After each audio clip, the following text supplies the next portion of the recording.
Hey guys, welcome to the Massive Iron Channel. I'm Steve Shaw.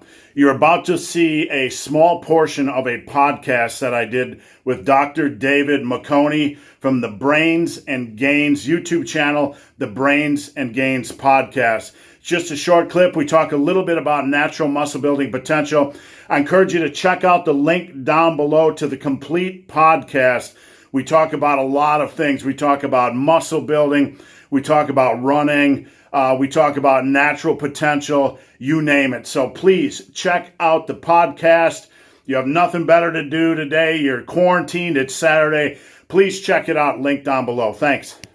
One of the most recent things that I saw you talk about, which definitely, of course, sticks out to me, and I think a lot of people in this industry, is kind of like more or less just scam artists, and you have some people who give this false expectation, and that could just be as simple as claiming natural when you're not, or things like that. But that can also be people who are just completely selling nonsense. And some of the ones that you've mentioned, I think, were Jim Stoppani and John, I think it's Jaquish, is yeah. how you. Yeah, the Iron Man of the fitness industry, or whatever he called it. Tony Stark of the fitness industry. Right. So, what do you think the deal is when it's to that extent? Because you have the people who, maybe they're using some gear and they don't mention that. And sometimes even I actually will say I think that's excusable. If you are sponsored or there's legal issues, if you're not promoting, hey, I'm natural, I did this naturally, I don't really care. But then you have the people like those mentioned where it's like they're claiming something like 20 pounds of muscle and like a 8-week routine, or just these absurd numbers where they that they know they're lying, right? There's no misunderstanding. There's just, they're clearly blatantly lying. And it seems like that's, it's not just one person. It happens a decent amount. So what do you just think? It's just being selfish? Like, what's the deal with that stuff? I'm going to start this discussion by saying, back in the day, I was I have a really strong math background. I'm always interested in numbers and statistics. And I really dove into what natural potential was a long time ago. I've been doing this forever, and I was one of the guys that used to talk about full body workouts before anybody was doing full body workouts, which sounds ridiculous. I nearly got fired at Muscle and Strength for talking about it. And that's a true story. Somebody asked me to get fired, but not to get off track. But I dove into as much science as was available on natural potential. And back then, nobody knew anything about it. And anytime I mentioned natural potential, I'd always get clubbed like a seal. Excuse the bad reference, but that's about what it felt like. And even today, it's not something that's talked about enough, where people don't want to believe it. So most people are rather uneducated when it comes to natural potential. So it's very easy for these predators to get on social media or put up YouTube ads, and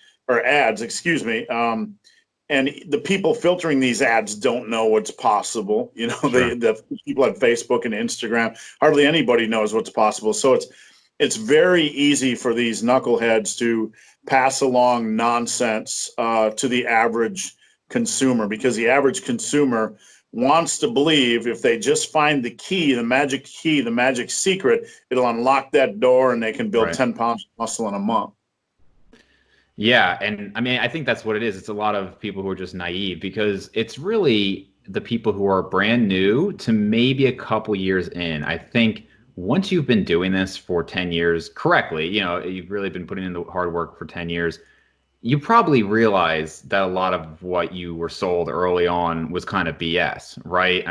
There was a guy who was on T Nation back in the day, and he was 5'9", 245 pounds shredded. And he was talking about this program and all these amazing gains. And I was, in high school, and I just thought like this was completely possible. And I just had no idea. But obviously now, after lifting for 15 years, I realized that I was way off base, and now I don't have the best genetics. I'd say maybe average, but even with the best genetics, you're not going to be like what some of these people are. It's just kind of crazy. So, I unfortunately have kind of a pessimistic view on it, because I feel like it's always going to be out there. I feel like those names, it's what people want. That people want to believe, and like what you said, people want to believe that magic key is there. So do you see that changing? I mean, you've been in the industry a long time. Do you see that changing, or do you think forever there's just going to be a greater preponderance of people selling that kind of stuff? It's slowly changing. I mean, back when I used to speak about it a lot, there was really only Dr. Casey Butt who had done an extensive study. And Casey's a very, very wise and smart individual. And even to this day, people discount his study. But Casey studied 300 natural bodybuilding champions, the best Hmm. of the best, to kind of determine a reasonable standard. And back then nobody talked about Casey, but I was really the only one out there. I think my interview with him at Muscle and Strength was one of the first and maybe the only. But there's some experts that have picked up on it. Some, they provide standards that are a little bit off base yet, but are close enough into that ballpark.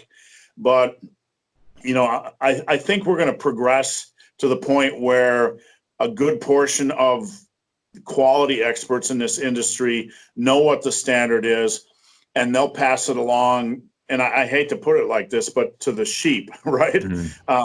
And I don't mean that in a negative way, but it's like the same thing with frequency training.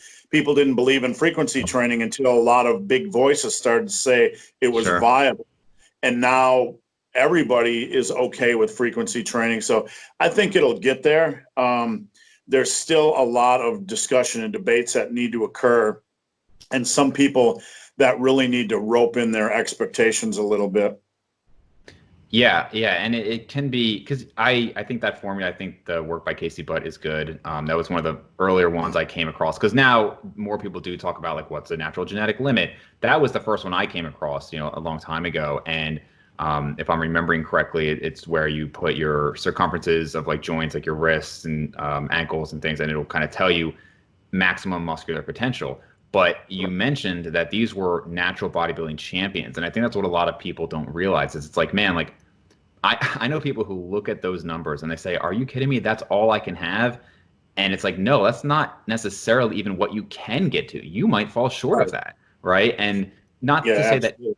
yeah, and not to say that anybody who surpasses that is absolutely enhanced. Obviously, they didn't study every genetic freak out there, but on average, most people probably won't hit those numbers, which I think can be pretty humbling for people to realize. I mean, I think for me, I might be about an inch short on my arms, as an example, after 15 years of lifting, of what that maximum potential according to that formula was. And I don't think that's going to change anytime soon, after this much time. So I think people really get a reality check with that stuff.